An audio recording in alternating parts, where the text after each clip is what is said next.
Welcome back for Lesson 9, The Rise of Islam and its Spread to Africa. Objectives for Lesson 9 include detail the life of Muhammad and the founding of Islam. Know the basic tenets of Islam, including terminology related to religion. Describe the schism that followed Muhammad's death. Trace the vast expansion of the Muslim rulers throughout the Mediterranean region. Offer perspective on the contribution of the Islamic culture to other parts of the world. Explain the connections of Islam to Africa, looking at the kingdoms of Ghana, Mali, Zimbabwe, and the Songhai in particular. I will start this lecture out by looking at two images. The first one is the camel. What do you know about camels? Camels are very important to the Arabian Peninsula at this time. Camels are the pack animals of caravans that traded along the Arabian Peninsula. They also stopped in Mecca, a very important city to the Arabian people. So commerce was very important to the Arabian Peninsula during this time. Trade brought wealth and tax revenue. The people of the Arabian Peninsula domesticated these animals, camels, around 3000 to 1000 BCE. The camels were very important to them because camels could drink about 100 liters of water really quickly, and they could travel along the deserts in this region for days without water. Camels were also very intelligent. They could remember locations, especially water sources within the deserts. So camels are very important to trade in this region, and Muhammad will actually be involved in the caravan trade, and he'll actually take care of camels. So camels are really important to the Arabian Peninsula during this time period. The next image I want to show you is called the Kaaba, or the cube. And the Kaaba is very important in the city of Mecca. For one reason, before Islam, the Kaaba exists, and the people of the Arabian Peninsula actually brought their gods and placed them in the Kaaba, or any religious relics that they had, they placed them in the Kaaba. And so, if we're thinking about religion in this region, we can think about polytheism. Remember, we've already talked about the Middle East a little bit. We looked at Mesopotamia a while back. But if we look at the Arabian Peninsula before Islam, polytheism is very dominant in the region. And so they had several different gods, and they placed their religious items in this Kaaba. Over time, the Kaaba will become very important to Islamic people, and we'll readdress that when we get there. And let's take a look at the origins of Islam. Islam as a religion starts on the Arabian Peninsula. One area that will be very important to Islam is Yemen. Another is modern day Saudi Arabia. We're going to talk about two cities today, Mecca and Medina, and those cities are located in modern day Saudi Arabia. At the time, it's not called Saudi Arabia, but it's very important to the history of Islam. So we started this lesson looking at the image of a camel and discussing how important camels were. So caravan trade is very important to this region. Caravans will carry goods from throughout this region or the Arabian Peninsula. They'll carry agricultural goods. They'll carry these goods all the way to Syria and trade them for things like textiles and olive oil, and they'll bring it back. One city that they stop at often is Mecca because it's the halfway point between this trip on the Arabian Peninsula. So the city really thrives with trade and its ability to collect taxes from the trade. So trade is very important, and trade is ran by caravan trade during this time period. And the camels are very important to this caravan trade. One tribe that is very active in trade is the Quraysh tribe, and the Quraysh tribe is from Mecca, and they own a lot of camels, so they're able to control a lot of the caravan trade in this region. Another thing to note about the Quraysh tribe is the Quraysh tribe is the tribe of Muhammad. So now we'll take a look at the life of Muhammad. Muhammad lived from 570 to 632. His father died right before he was born, and by the age of 6, his mother had passed away. So he's actually going to be raised by an uncle, and his uncle was actually a leader and a well-respected man in the Quraysh tribe. Muhammad, for this reason, grew up a life of privilege, and he watched his uncle take care of the needy, and this really stuck to him. He also worked as a herder of camels, so he took care of camels in the caravan, and eventually he becomes a driver of camels in a caravan. He was well known for his character. He was seen to have an upright character, and eventually a lady, a very wealthy caravan owner named Khadijah, notices him, and she hires him to run her caravan. Khadijah was 15 years older than Muhammad, but she took an interest in him and she proposed marriage to him. Muhammad married Khadijah, and this actually provided Muhammad with some financial stability, and it allowed him to start contemplating religion because he was very concerned with what was going on in the Arabian Peninsula and how society was acting. He believed people in his own clan, the Quraysh clan, were forgetting about the needy and those in his clan that needed help. So he starts studying religion. In particular, he studies Christianity and Judaism. He wants to look at the people of the book, as he calls them, and find out where people along the Arabian Peninsula had gone wrong. And it's during this time period that in 610, Muhammad states that he sees the angel Gabriel. He states that the angel Gabriel appeared to him during Ramadan, and Ramadan is a month, and it eventually becomes a holy month for the Islamic people. And so he claims that the angel Gabriel came to him. He basically says that the angel Gabriel told him to recite a message, and the message would be the divine word of God. What the angel Gabriel told Muhammad eventually becomes the basis of the Quran. So this is all what Muhammad states. Islam will be a monotheistic religion. We've already talked about it as part of these Abrahamic religions. It is tied to Abraham through his son Ishmael. So it's one of these monotheistic religions where they will believe in one God, but it is also an Abrahamic religion because it ties back to Abraham. The three Abrahamic religions are Judaism, Christianity, and Islam. So the Quran will basically be their holy text. They also have a few other texts that they look at. So Islamic people will look at the Sunnah, are the teachings of Muhammad, and Muhammad calls himself the Prophet. And there's also something called the Hadith. And Hadiths, there are several texts that are included that are Hadiths, but they're basically traditions of Muhammad and traditions of Islam. But the main religious text is the Quran. So this is an image of Muhammad. It is in 610 when he says he has this revelation of the angel Gabriel, and he says that the angel Gabriel inspires the Quran. In this lesson, you will watch a video on the 5 pillars of Islam. It's one of the John Green videos. He talks about Islam and the origins of Islam, and he really goes into detail on the 5 pillars of Islam. So for that reason, I'm going to be really brief with this, but make sure you check out that video. First of all, we're talking about the religion of Islam. Many of the followers of Islam are often called Muslims. Muslim is actually an Arabic word for one who submits to God's will. And to submit to God's will in this religion, you have to follow the 5 pillars of Islam. So one is the witness, and an Islamic believer would state that there is no God but God, and they say that Muhammad is his messenger. The second pillar is prayer.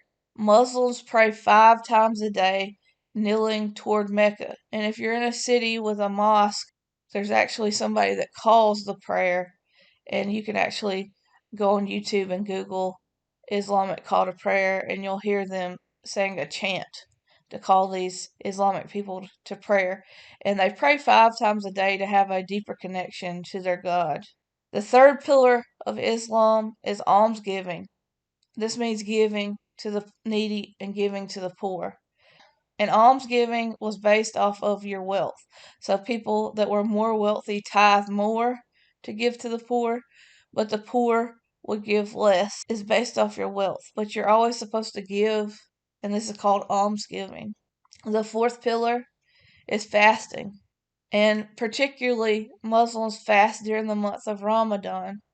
They do not eat from sunup to dusk, and they do not smoke from sunup to sundown. The reason that they do this is they want to get connected to God, and they also want to be reminded of how the poor suffer, because giving to the poor is very important to their religion. The fifth pillar of Islam is pilgrimage. This is basically where it says that Muslims must take a holy trip to Mecca during their lifetime, if they're able. So if they're disabled or do not have the financial resources, they're not penalized for that. But Muslims are very much encouraged to make a holy trip to Mecca, and most Muslims will attempt to do this during their lifetime because it's very important. It's one of the 5 pillars of Islam. So unless you're disabled or just don't have the money, you will make a trip to Mecca if you're Islamic. Recalling some of the previous slides, we know that in 610, Muhammad claims that he sees the prophet Gabriel, and he claims that Gabriel has provided him the word of God. But in 610, during this holy month of Ramadan, he is not ready to spread his vision. One of the reasons he is not is because he's in the Arabian Peninsula where polytheism thrives. He didn't want to be ostracized by his community, but eventually his wife Khadijah and her cousin help him come up with this idea that it's okay for you to spread monotheism. So eventually he starts to spread this monotheistic religion, Islam. In 613, the Prophet Muhammad starts spreading Islam by reciting the Quran. One major focus of the Quran and of Muhammad, he addresses social and economic issues in the Arabian Peninsula. He really wants to stress the importance of giving to the poor and giving to those in need. And as Muhammad shares his new religion, it will actually lead to tensions developing between the Umayyad clan and Muslims. The Umayyad clan is actually part of the Quraysh clan. At this time, they're actually the leading clan of the Quraysh clan. So they're like a subgroup, but they're the leader of the Quraysh clan at the time, so they're very powerful, the Umayyads are. Now, the Muslims are the followers of Islam, and tensions develop between these two people. Number one, the Umayyads are polytheistic, Muslims are monotheistic, but Muslims and Muhammad are criticizing the Quraysh clan and criticizing others in the Arabian Peninsula because he's basically calling them out, saying that you're very wealthy from your caravan trade, yet you have people in your society that are struggling and you are not helping them. So tensions develop between the leaders of the Quraysh clan, or the Umayyads, and the Muslims. By 619, Muhammad's wife, Khadijah, and his uncle that raised him died. And remember, his uncle was a very powerful man in the Quraysh tribe. He wasn't an Umayyad, but he was still a very powerful man in the Quraysh tribe. And so when his uncle dies, this actually is very difficult for him because someone very important in the Quraysh clan was on his side, but now he's dead. So this is going to really exacerbate the tensions between Muhammad and some in the Quraysh clan. But he really goes into a depression. He's depressed because his wife died and his uncle dies. By the next year, in 620, Muhammad will actually convert a group of people that had traveled to Mecca. These people were from the city of Medina, and so he converts a lot of people from Medina, and they go back to Medina and set up a community there. And eventually, Muhammad will go to live in Medina in 622. The tensions in Mecca with the Umayyad clan are just too high by 622, so he goes and lives in Medina with this community of Muslims. And when he moves to Medina, this actually marks the first year in the Islamic calendar. So 622 is year 1 for Islamic people. But over time, fighting between the Umayyads and the Muslims takes place. But there's fighting between the Umayyads and Muslims. And so there's continued tensions. And, the Umayyads really control the caravan trade at this time. But the Muslims will start attacking these caravans. And in 630, Muhammad takes the city of Mecca. And when he does that, he turns the Kaaba, or the cube, into a Muslim holy place. And remember, the Kaaba had all these polytheistic gods and relics from the polytheistic gods located inside of it. He purges the Kaaba of those polytheistic relics, and he turns it into a Muslim holy place. Muhammad really believed that the Quran was this last piece of the puzzle. He believed that Christians and Jews had gotten some things wrong, and he views himself as the last prophet. By 632, Muhammad has passed away, and so this leads to a power struggle within the Islamic community. In 632, when Muhammad dies, he has not appointed a formal successor, so there's no clear replacement for Muhammad. And Muhammad had been a leader in the very sense of the word. He led the religious community, or the Ummah. This is the Islamic community, the Ummah. He was a military leader. He also carried out the laws, so he was the judicial leader. So he was a leader, and this really leads to a power struggle within the Ummah, or the religious community. They actually divide into three groups on who will replace the Prophet Muhammad. But eventually, a very powerful man in the Islamic community named Umar will get the elders of the Islamic community to elect Abu Bakr as the first caliph. So the caliph is the leader, and they have caliphates. So Abu Bakr, he will bring stability to the Islamic community for a short period of time from 632 to 634. He is well known because he prevents any rebellions of Muslims, and he prevents them from reverting to their traditional polytheistic tribal gods. But he dies in 634, and that's just 2 years after Muhammad dies. So again, there's a power struggle. Who is going to be the next caliph? And so the elders choose Umar, or Omar. Omar had been a very close friend to Abu Bakr, and he became the next caliph. Umar really wanted to expand the military power of the Islamic community, and he actually recognized that he wanted to expand the Islamic empire. And so he believed that to do this, he needed to go on jihad. And this is where jihad becomes very important to the Islamic community, because Umar actually uses jihad, and jihad is Arabic for struggle, to unite the Islamic community. He believed that if they fought a holy war against unbelievers and it spread Islam, that it would actually unite the Islamic community. But it's also important to note that Muhammad did not consider jihad important enough to make it one of the 5 pillars of Islam. But Omar really does emphasize jihad, because one reason he does this is he wants to conquer more territory in the north.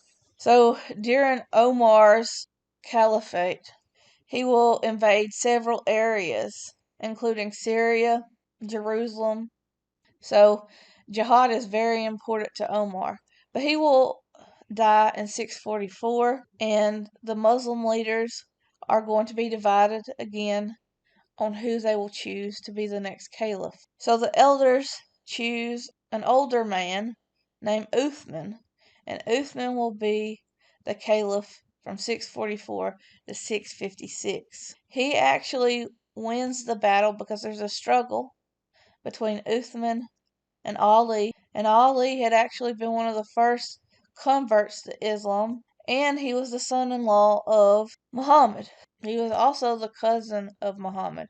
So Uthman is chosen over a very favored Muslim, Ali, and this really creates a divide within the Islamic community. And this divide actually leads to two different types of Islamic people, or two different types of Muslims. So, two factions form when they're trying to choose this third caliph. One of the factions believe that Ali should be the caliph. They also believe that the caliph should have some direct link to Muhammad. Those people are Shia, so those that believe in the fact that the Islamic leader should be directly linked to Muhammad are Shia Muslims. Sunnis, on the other hand, do not believe that they have to have a leader that is directly related to Muhammad. And in Mecca, most people would identify as Sunnis.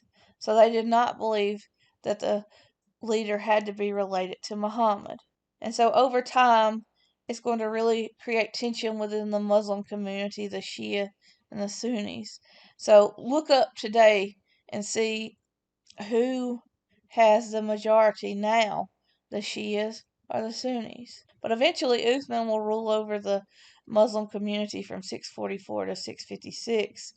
And during his time, the Islamic community will invade Egypt, but eventually a civil war will break out after Uthman is assassinated. And this civil war will determine the fourth caliph. And Ali actually wins the civil war in 656, and Ali is finally elected to be a caliph. He will be the fourth caliph, and he will be a caliph from 656 to 661. But in 661, Ali is stabbed to death. So this will lead to another power struggle, and we're going to talk about that as we shift forward. So after the first four caliphs, we'll see a period of time called the Umayyad Caliphate. In 661, it will emerge, and it will emerge and stay in power for a period of time, but eventually another community will take over called the Abbasid Caliphate in 750. So one thing that flourishes during the Umayyad Caliphate is Arabization. What do I mean by Arabization?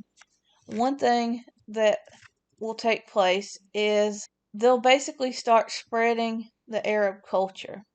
So during the Umayyad Caliphate, you will have leaders that promote Arabization, so they will not use Greek or Persian government styles. They will say that all bureaucratic or government has to be in Arabic only. None Arabic administrators had to learn Arabic to participate in the government. They're going to push the use of the Arab language, and they're going to incorporate Arab culture. So they reject the use of Greek or Persian or other languages in government. In addition, there will be tax codes that are based off of Islam. So they will tax non-Muslims during this Umayyad Caliphate, and they will also tax them. So first they'll tax them for being Christian or Jewish, and then second they had to pay a tax for property tax. So if they own property, they had to pay a special property tax. If they converted to Islam, they could avoid paying these property taxes and the religious tax. But eventually there will be a struggle from the Umayyads and other leaders called the Abbasid leaders. And so they're going to be competing for power, and it will be during this time period that Islam grows to Spain. And if you take World History 1, we'll talk a little more about how Islam is in Spain toward the end of the semester. But if you take World History 2, you'll really get started looking at that, because in the 1400s, the monarchy in Spain is going to try to push Islamic people out of Spain. And they had been there for over 700 years. And so this is called the Reconquista, and you'll learn more about that later. But Arab culture is thriving and spreading, and a new city will be built, Baghdad. Baghdad will be built in 762 in the Middle East. Baghdad is actually modeled on a Persian city, and it's going to be very thriving. Eventually, it will become the largest city in the world at that time, with over 500,000 inhabitants.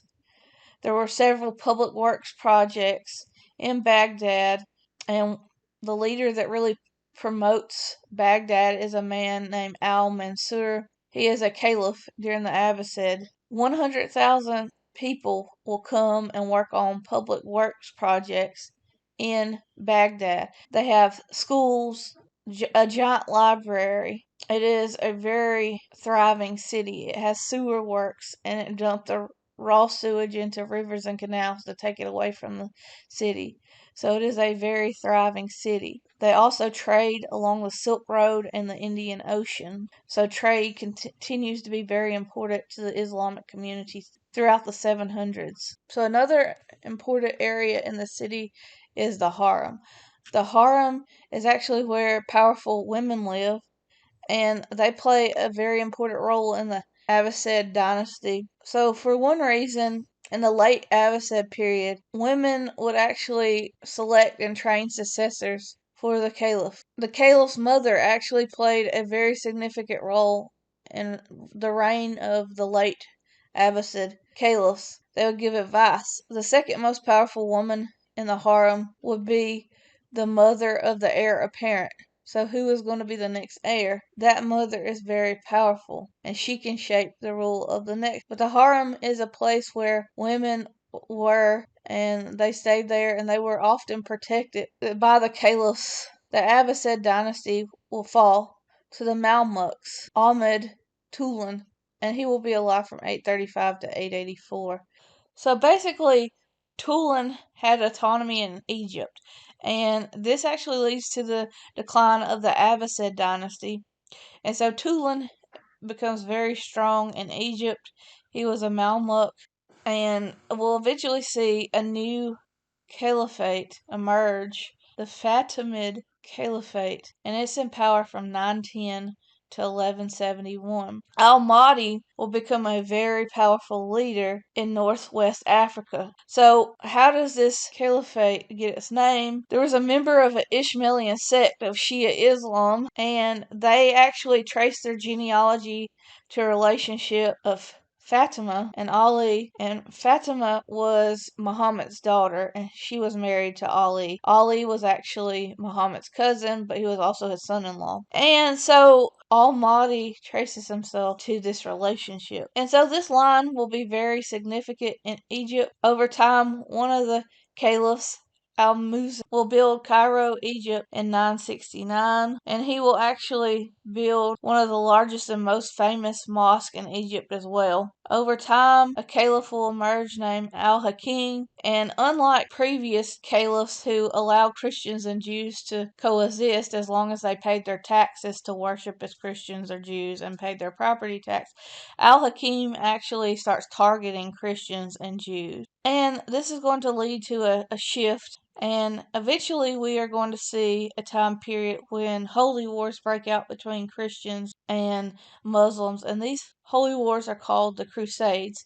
The Crusades include 8 major holy wars between Christians and Muslims from 1096 to 1291, and we're going to talk more about the Crusades next week, so I'm not going to go into a lot of details here because this is a really long lecture, but we're going to pick back up talking about the Crusades next week, but just remember it's during the Fatimid Caliphate that the Crusades start. And during the Crusades, the Caliphate will change dynasties eventually to the Mamluk Caliphate in 1260. And during this time period, a form of Islam will thrive called Sufism. And Sufism is a mystic form of Islam. For the last part of the lecture, we're going to really focus on the spread of Islam into Africa. And we'll actually talk about several places in Africa. So let's shift gears and take a look at Africa and how Islam influences Africa. So, as we move forward, we need to think about what is Africa and how we need to go about studying African history. First of all, Africa is not a country, it is a continent. Today, Africa has over 50 independent countries located inside of it. So there are 50 countries today. It makes up this continent of Africa.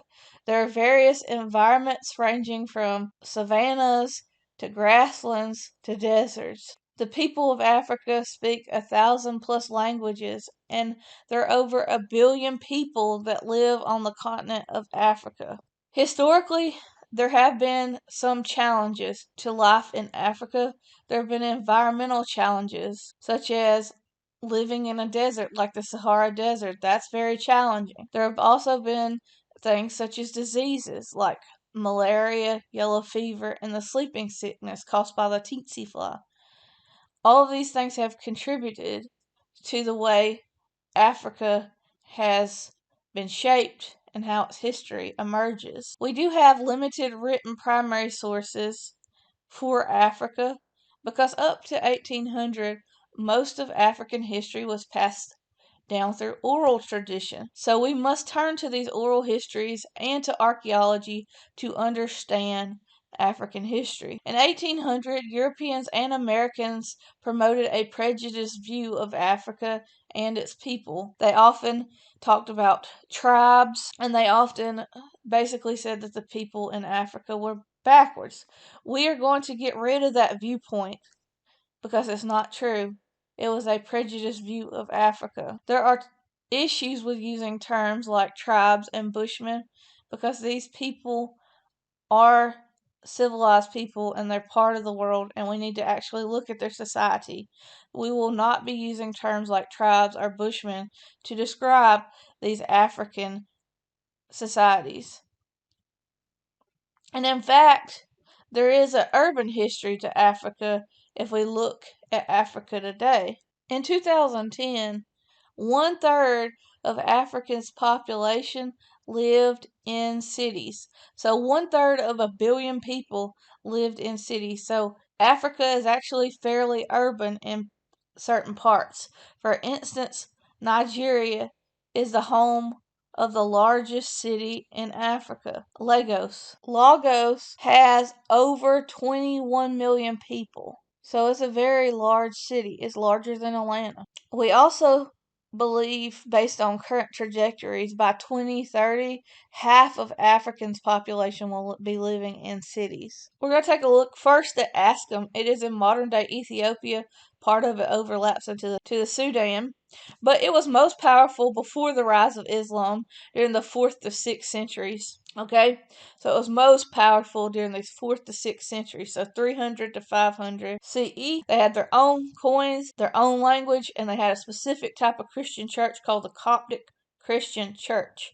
Christianity still thrives in Ethiopia today. But let's go back even further and look at some of the history of this region. We can go way back to 950 BCE and look at the role of Queen of Sheba. Queen of Sheba was actually in a relationship with King Solomon. And King Solomon and Queen of Sheba have a son named Menelik, and he will come back and he will rule over this area that is a modern day Ethiopia. And it is also claimed that Ark of the Covenant will be located in Ethiopia. Eventually, a form of Christianity develops in Ethiopia, and it will be called Coptic Christianity or the Ethiopian Orthodox Church. And today, the Ethiopian Orthodox Church claims that it possessed the Ark of the Covenant. They say that it's actually housed in the Church of Our Lady Mary of Zion in Askum, Ethiopia. But let's talk a little bit more about how things emerge in this particular area. Now let's move forward a little bit. We'll look at a new dynasty that emerges. A man named Yukono Amlek will become a ruler of this area from 1270 to 1285 CE, and he wants to build his legitimacy, and he traces himself back to King Solomon and Queen of Sheba. And so he starts a new dynasty called the Solomonic dynasty. So it's based off of King Solomon. And this dynasty will be really important in Ethiopia. It will control Ethiopia from 1270 to 1769. Now, they claim that they are descendants of King Solomon. But during this time period, we will see a lot of trade with the southern Arabian Peninsula. Some things that we will see traded are ivory, rhino horns, gold, silver, and slaves. And the capital eventually becomes Askum, and it will be the trading capital for Ethiopia. Like I said, there's going to be a lot of trade there. Ivory, slaves, tools, spices, gold, silver, jewelry, copper, and iron are all going to be traded in this capital city of Askum. But like I said, Askum is really thriving in the 4th to 6th century, so before Islam is introduced into the area. Okay, so we'll look at the Western Sudan now, and this will include the Sahel and some of the grasslands from the Atlantic to Lake Chad. We're going to take a look at two particular states, Ghana and Mali. Ghana is really going to start growing in 300 CE when Ghanaian leaders will start collecting taxes from neighboring chiefdoms. They also will tax trade, and they will begin building an empire. By 800 CE, they have control of trade, and they've really created the first powerful empire in the Western Sudan. So between 800 and 1070s, you're going to see this first major empire that controls trade out of Ghana. Ghanaian kings are actually going to tax trade goods twice, and they really control this regional trade along the rivers. They have access to gold, and they really control the gold trade in this region. They have a monopoly over the gold trade. They even trade gold across the Sahara Desert. And eventually, they will trade with Muslims, and so they will have contact with the Muslim world or Islamic world. But over time, Ghana is going to decline, and we'll see the emergence of a new empire, Mali. So Ghana will decline in the 11th century CE, and it will start losing control of the gold trade. So let's look at Mali as an empire. Mali really will thrive under the leadership of Soultan Keita, and he's around from 1217 to 1255. He actually converts to Islam, and he has a strong relationship with Islamic traders, and he really encourages people in the local area of Mali to convert to Islam, but he also incorporates Islam and Muslim traditions with local religious traditions. Over time, another leader will emerge in Mali. His name's Mansa Musa, and he is a really powerful man. He's well known throughout the world, and he is around from 1280 to 1337.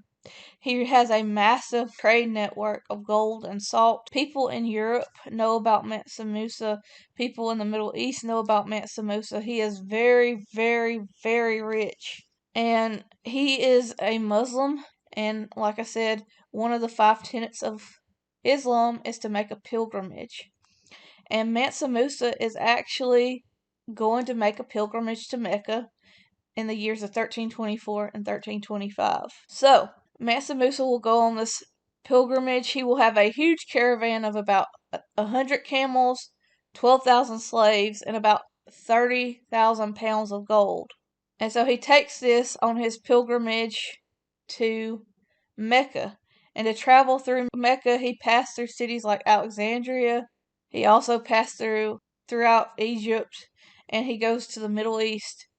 And so when people see his wealth in the Islamic world, it will really make Mali expand and be known throughout the Islamic world. Another important thing to point out is there are cities in Mali, particularly Timbuktu, and they will be centers of learning for Islamic learning. There will be Islamic manuscripts, libraries, but it's going to be a place where Islamic culture and scholarship can thrive. But after Mansa Musa's death, we will see a decline in Mali, and the empire will eventually get smaller and smaller throughout the 15th century. And we'll see another empire emerge, and it's the Songhai Empire. And the Songhai Empire actually rises as Mali declines, and it will begin around the city of Gao. And Gao was actually a city that had thrived under Mali because it was one of those Islamic cultural centers. But the Songhai Empire will rise as Mali declines, and it will actually be centered around Gao instead of Timbuktu. And the Songhai Empire is known for their military. They are very strong with their military.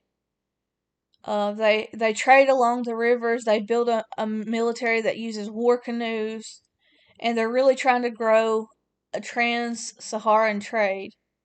But one thing that really makes the Songhai Empire thrive is they find access to new gold fields. The Songhai Empire is an Islamic empire. It is exposed to Islam by the 11th century. And originally, the Mali Empire had collected tribute from Gao around the early 14th century. But as the Songhai Empire emerges, it really takes over Gao. Under Sunni Ali, they will build a Songhai state in the 1460s, and they'll continue to try to control trade and expand trade, and they do this by growing their military and basically gaining more control over the gold trade. Like I said, they found a new gold field as well. Eventually, they'll be invaded by the North, the Moroccans, and they will decline after this, and they'll continue to decline until 1737. So there will be a limited Songhai state until 1737. But after 1591, after Morocco invades, it's no longer a unified empire. But we've seen three empires, Ghana, Mali, and Songhai, that had taxed trans-Saharan trade for around 1,000 years, and they had really controlled the gold networks. But their power will decline as the age of exploration emerges, and we'll talk more about that later. Next, we'll talk about Greater Zimbabwe, and to talk about Greater Zimbabwe, sometimes people will say that the Bantu people live there. But to understand this, the Bantu people are actually a group of a lot of people. The Bantu people is a term that was created by colonial anthropologists in the 1800s, and they're referring to people that speak a specific type of root language. So they're just combining all these people that have a similar language together, and they call them the Bantu people. And most of the people that speak these languages are from Greater Zimbabwe, but you'll also see the language spoken in the Cameroons and Nigeria. So Greater Zimbabwe will really thrive between 1200 and 1450 CE. They have around 300 settlements during this time period. And we know that if we look at archaeology, there are elites in Greater Zimbabwe within these communities, and they also have luxury items. It was actually a thriving commercial and political center. So there are about 300 settlements in the Zimbabwe plateau, and these settlements were linked together. They had similar constructions, they had walled enclosures, they had farming that included crops and livestock. They used iron, copper, and bronze. And these 300 settlements paid tribute by paying ivory, gold, and cattle and crops to the rulers in Greater Zimbabwe. So there is wealth in Greater Zimbabwe. And we could talk about the hill complex. Scholars are really interested in the hill complex. In around 1300 CE, more than 15,000 people lived in a valley, and they had circular homes with thatched roofs. But the hill complex overlooked a number of other structures, including the Great Enclosure. It had stone walls that were 35 feet tall, and the Great Enclosure was the largest structure in pre-colonial sub-Saharan Africa. It was a ceremonial site, and it may have been used for religious purposes. One thing that scholars think about the Great Enclosure is that it shows the status and wealth of this capital city. But the hill complex was really interesting as well because, like I said, it overlooks this great enclosure, and it is one of the most famous structures from this time period. They're stone buildings that are constructed out of local granite. What else do we know about Greater Zimbabwe? We know that by 1450, Greater Zimbabwe has started to decline. One reason that scholars think this happens is because this area was supporting about 30,000 people, and some people believe that it became too crowded. There was deforestation taking place, and a lot of the natural resources had been stripped from the earth. So it declines in 1450. We're going to talk about Swahili city-states in East Africa, and to do that we need to look at the 10th century CE when a Persian sultan named Ali al-Shirazi sailed to a place called Kilwa Kisawani, and it's an island off the coast of East Africa, and he really sees the people there. He likes them. He thinks they're generous people. He thinks they like him. And he actually negotiates with a local leader named Marumba, and he marries his daughter. So Sultan Ali marries a local woman, the daughter of Marumba, the local leader, and he actually is able to gain control. One thing to note about Sultan Ali is he is Muslim. So when he marries this local lady, they will start a Islamic dynasty in Kilwa Kisawani. Now, Marimba gets upset about this power takeover by Sultan Ali, and so he eventually tries to take back over. He has a plot to take back over, but the legend goes that Sultan Ali had the Quran on his side, and he is able to defeat Marumba. When Marumba passed away, his mainland territory also passed to the son of Sultan Ali, who was at that point ruling Kisawani. And so Sultan Ali's son is going to take control of not only the island, but also parts of eastern Africa. And this will be part of what we see as the Swahili city-states emerging. By the 13th century CE, some people are responding to Islamic merchants who are kind of getting into conflict between the non-Muslims and some African practices. Eventually, African elites in East Africa will claim descent from Persians, and they say that some of them say that they are early converts to Islam. It does have a major impact on defining Swahili identity. Now, the Swahili city-states will become very involved in the Indian Ocean world and its trade. One thing they are trading is gold. They will extract gold from areas like Greater Zimbabwe, but they'll also become involved in the slave trade in the Indian Ocean. Swahili city-states are very involved in trade in the Indian Ocean world. The Swahili city-states are often seen as the middlemen for trade. They sell gold, timber, ivory, coconut oil, and slaves from the interior regions of Africa to traders from the Indian Ocean world. Swahili elites will also import items. They'll import items like glass, porcelain, silk, spice, and cloth from the Indian Ocean world. So they're not only trading with the Arabian Peninsula and other areas, but they're also trading with the entire Indian Ocean world. They have contact with southern Arabia, the Persian Gulf, and Southeast Asia, so we know that there's a lot of exchange going on. So not only trade, but also cultural exchange. We also see some intermarriage and cultural exchange. So the Swahili coastline will actually attract numerous Persian and Arabian immigrants. So Swahili's culture, if we're talking about its culture, is actually a blend of cultures, and the Swahili language sometimes will borrow words from Arabic and Hindu. Another thing we know about Swahili city-states from 1000 to 1500 CE is that they have urban style.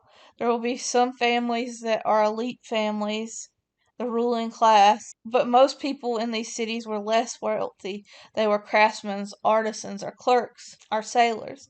People that lived outside of the cities and the villages sometimes identified as Swahili, but they would also participate in agriculture. But Swahili identity is often denoted by speaking the Swahili language and being Muslim. Swahili city-states were distinctively Muslim, and slavery will be one of the important trade items that will take place among the Swahili trade routes. One thing that they're doing is also they're sending slaves from Africa, and we'll talk more about Indian slave trade when we talk about the transatlantic slave trade, and we'll compare them a little more when we do that. We know that by the 1350s, the Swahili city-states have specific architecture that deals with their specific style. They have stone towns, and a lot of these wealthy Swahili families construct multi-level homes. The Swahili ruling class distinguish themselves from non-Muslims, and they also are going to sell slaves that they capture from neighboring non-Muslim communities.